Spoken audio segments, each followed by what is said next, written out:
And last night, one of the other things that really shocked me, and I think you really saw the bare bones of the Democrat Party after the glitz and the marketing and the glamour of the Obama machine has been stripped from it, because this party has been used to protect his legacy and shelter her to the point where they look anemic everywhere else. But you had somebody named, you had a guy like Bernie Sanders on stage who's glorifying socialism on primetime television, and the audience is applauding him. Is this the new Democrat Party? The Socialist Party now?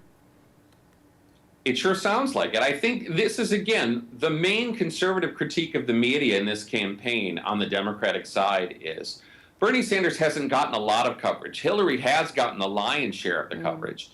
But the coverage of Sanders has been widely positive. It's always talking about the size of his crowds. And they're not really exploring, is this guy too extreme to win? Right. And we have a news media that constantly tells us Ted Cruz is too extreme to win.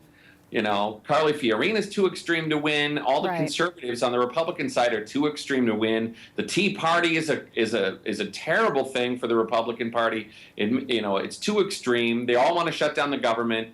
And then they turn around and look at Sanders basically saying we all should really be Norway and Sweden. And they say, sounds great. Yeah, and he yelled. They all yelled the whole time.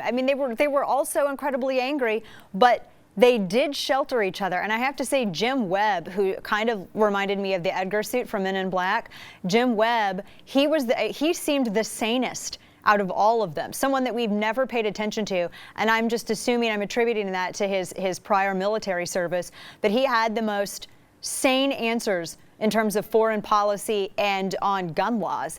And I wasn't expecting anyone to sound like remotely reasonable last night, Tim.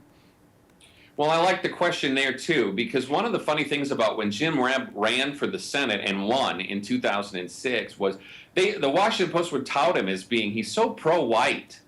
Won't that be nice? He goes out to these areas of Virginia and talks about how the white people are wronged. This is the same campaign where they destroyed George Allen over saying the nonsense word macaca. So I was pleased that Cooper went there with Jim Webb last night, where you could say this guy's, he's an asterisk in the polls. He still asked him a tough question about racial quotas.